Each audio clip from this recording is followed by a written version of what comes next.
तो पिछले वीडियो में हमने क्या किया था कि होमोजीनियस डिफरेंशियल इक्वेशन के बारे में देखा था और एक सैम्पल क्वेश्चन उसका सॉल्व किया था। इस वीडियो में हम क्या करेंगे, कुछ और क्वेश्चन सॉल्व करने की कोशिश करेंगे। ज़्यादा से ज़्यादा 2 ही क्वेश्चन सॉल्व हो पाएंगे, लेकिन उससे आपको एक इनपुट मिल जाएगा कि इस तरह के क्वेश्चंस को कैसे सॉल्व किया जाता है। हालांकि पहला जो वहाँ पे भी क्वेश्चन किया वो भी अपने आप में कंप्लीट क्वेश्चन था उस वीडियो में, लेकिन 2 और क्वेश्चन करे ले रहे हैं हम ताकि और टच में आ जाएं, ठीक है ना। तो पहला क्वेश्चन चलिए करते हैं हम। पहले तो हल करें, लिखा है फिर x minus y d y by d x, ये बोर्ड में 2 बार आया है, is equal to y x plus y. X minus y d y by d x is equal to y x plus y. देखिए अगर आप multiply करोगे भी तो, या इसमें भी देखें आप तो 2 डिग्री का टर्म और 2 डिग्री का टर्म, यहाँ भी मल्टीप्लाई करोगे वाई एक्स यानी कि 2 डिग्री का टर्म और वाई स्क्वायर यानी कि फिर से 2 डिग्री का टर्म। तो ये आपकी होमोजीनियस डिफरेंशियल इक्वेशन है, ये हमने पहचान कर ली। अब इतना पहचानने के बाद आप क्या करोगे, इसको उस फॉर्म में अरेंज करोगे जिसमें कि f x y upon g x y रहते हो। तो यहाँ से d y by d x is equal to हो जाएगा y x plus y upon, ये नीचे आ जाएगा एक्स माइनस वाई। ये आपकी गिवन डिफरेंशियल इक्वेशन हो गई होमोजीनियस फॉर्म की। स्टेप नंबर 1 कंप्लीट हो गया हमारा। हमको इक्वेशन को इस फॉर्मेट में लिखना था। देखिए इसमें क्या करेंगे हम, पुट वही तरीका y is equal to v x, तो d y by d x is equal to हो जाएगा first difference of second plus second difference of substituting y and d y by d x in first. इसमें हम y equal to v x रख रहे हैं और उसका differentiation करके जो आएगा वो यहाँ रख देंगे।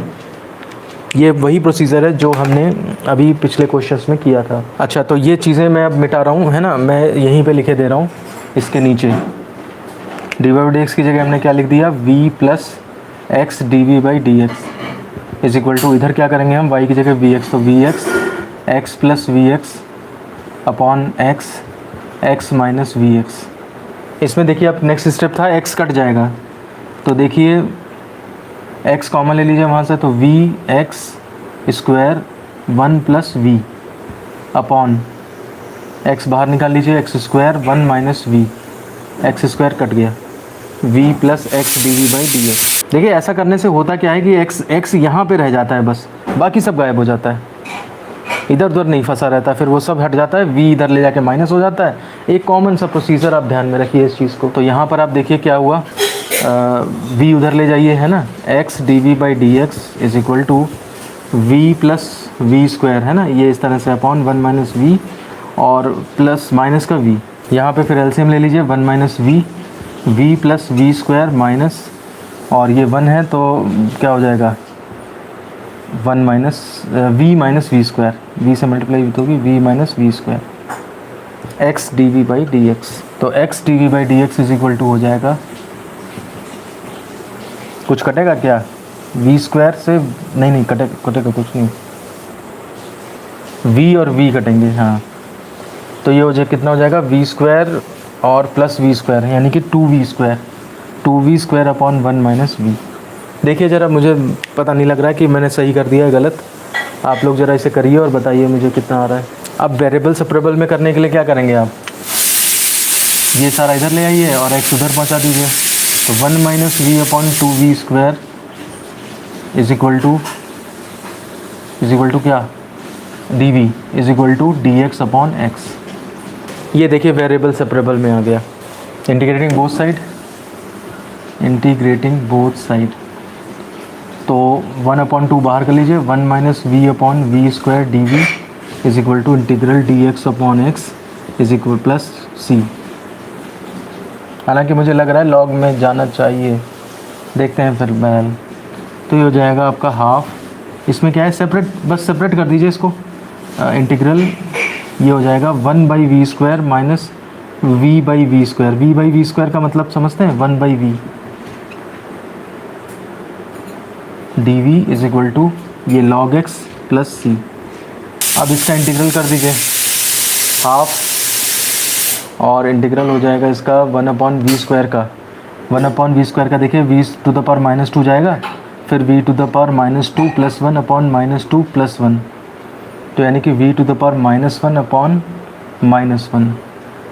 तो ये वाले का आएगा, पहले वाले का -1/v, -1/v ये इसका आया, माइनस log v ये उसका आया 1/v का log v is equal to log x plus c. अब आप देखिए इसमें -2 से अगर मल्टीप्लाई भी कर दें या वो रख लो v equal to y by x, y equal to v x, हाँ substituting y equal to v equal to y upon x, तो ये हो जाएगा आपका -1/2 और v का मतलब रखा आपने तो y अपॉन एक्स, -x/2y है ना, ये मतलब हुआ।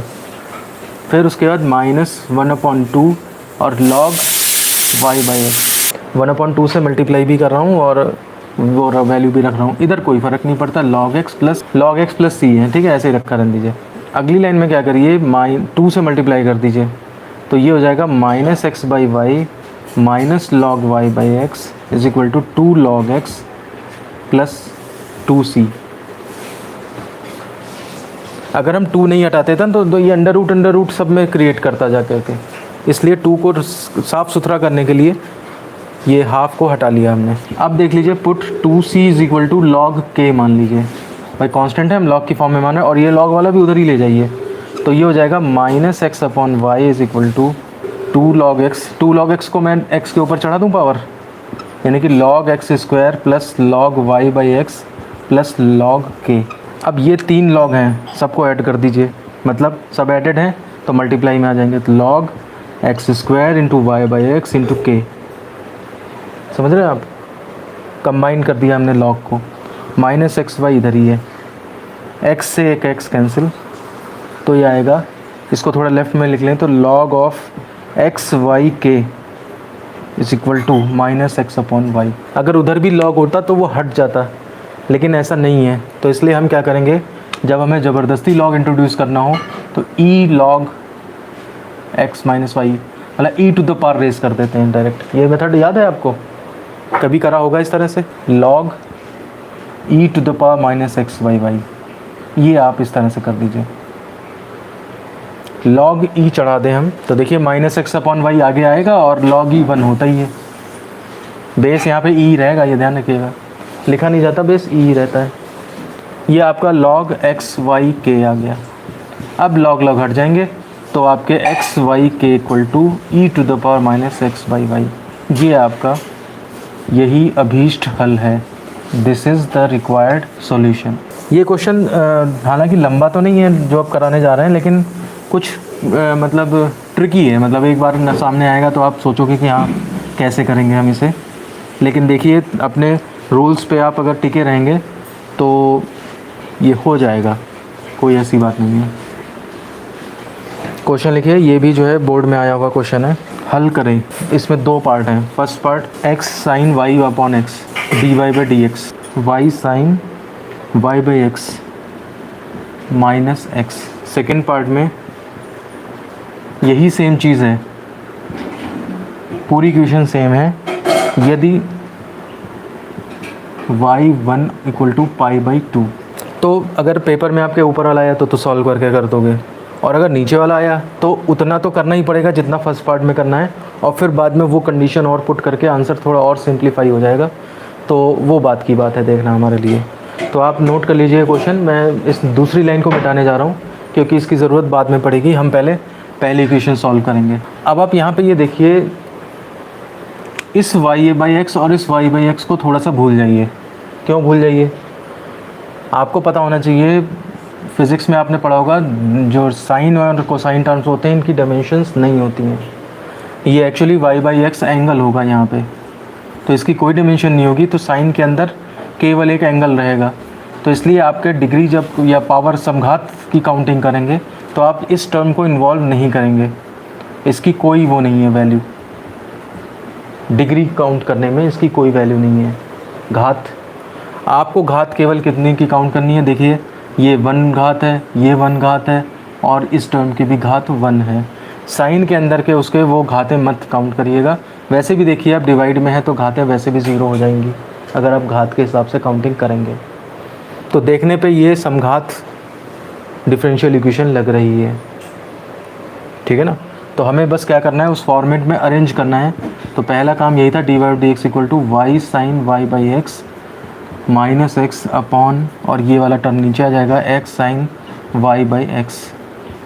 इस फॉर्मेट में अरेंज कर दी। ये हमारी डिफरेंशियल इक्वेशन होमोजीनियस है। और होमोजीनिटी देखने के लिए आप ये चीज़ नहीं काउंट करोगे, केवल इससे देखोगे y की पावर 1 x की पावर 1 और यहाँ भी x की पावर 1, सबकी पावर सेम है। अच्छा, d y d x equal to y sine y by x up minus x. यहाँ तक बताइए मुझे समझ में आ रहा है सबको कि नहीं? साइन चूँकि ट्रिग्नोमेट्रिक टर्म है, इसके अंदर घातें नहीं होंगी, तो वो y अपॉन एक्स उसी तरह से दिया हुआ है कि उसकी कोई डायमेंशन न बने। तो घात काउंट करने के लिए केवल y x x इनका सहारा लेंगे हम, और ये सेम है इसलिए ये समघात समीकरण है। क्लियर है? तो अब हम इसमें वही सब्स्टिट्यूशन करते हैं, put y is equal to v x. तो d y by d x is equal to हो जाएगा first second plus second difference of first. ये आपकी फर्स्ट मान लीजिए, ये सेकेंड मान लीजिए। तो substituting y and d y by d x in first. तो d y by d x की जगह हमने क्या लिखा, v plus x d v by d x is equal to, इधर y की जगह हम क्या रखेंगे, y की जगह वी एक्स रखेंगे, sine v x upon v minus x upon x sine v x upon x. Oh sorry, v x upon x ही है ऊपर भी। देखिए x कटना चाहिए, तो अंदर अंदर वाले तो ये कट जाएंगे एंगल वाले, और x ये कॉमन लेके बाहर आएगा तो ये नीचे से कट जाएगा, तो वो भी x मान के चलो कट ही गया। तो ये बनेगा v sine v minus 1 upon sine v plus x d v by d x. यहाँ तक देखिए कोई कैलकुलेशन में मिस्टेक तो नहीं है मेरे। अब इसमें आप देखिए v उधर लेकर जाके माइनस कर दो, वही तरीका है, बार बार रिपीट हो रहा है। v sine v minus 1 upon sine v minus v, ये हो जाएगा आपका साइन v एलसीएम हो जाएगा, और v sine v minus 1 minus v sine v, ये कट गया, तो minus 1 upon sine v x d v by d x. अब वेरिएबल सेपरेबल में हम चेंज कर सकते हैं इसे। तो वेरिएबल सेपरेबल में कन्वर्ट करने के लिए देखिए क्या होगा, ये साइन v आया जाएगा इधर, d v is equal to d x upon x minus का। अब क्या करेंगे, इंटीग्रेटिंग बोथ साइड, तो ये हो जाएगा हमारा integral sine v d v is equal to integral minus d x upon x plus c. Sine v का integral minus cos v is equal to minus log x plus c. अब क्या रह गया, v की value डाल दीजिए, substituting from second v equal to y by x, तो minus cos y by x is equal to minus log x plus c. Minus से multiply कर दीजिए, तो cos y by x is equal to log x minus c. अब देखिए log में इसको अगर हम कर दें तो सॉल्व कर सकते हैं थोड़ा, put c equal to log k, तो ये हो जाएगा cos y by x equal to log x minus log k, यहाँ से लॉग x अपॉन के हो जाएगा कॉस वाई बाई एक्स। फिर वही है, पलट के थोड़ा लिखिए, log x upon k equal to cos y by x. इसको ई लॉग करके लिख लीजिए, ई लॉग ऑफ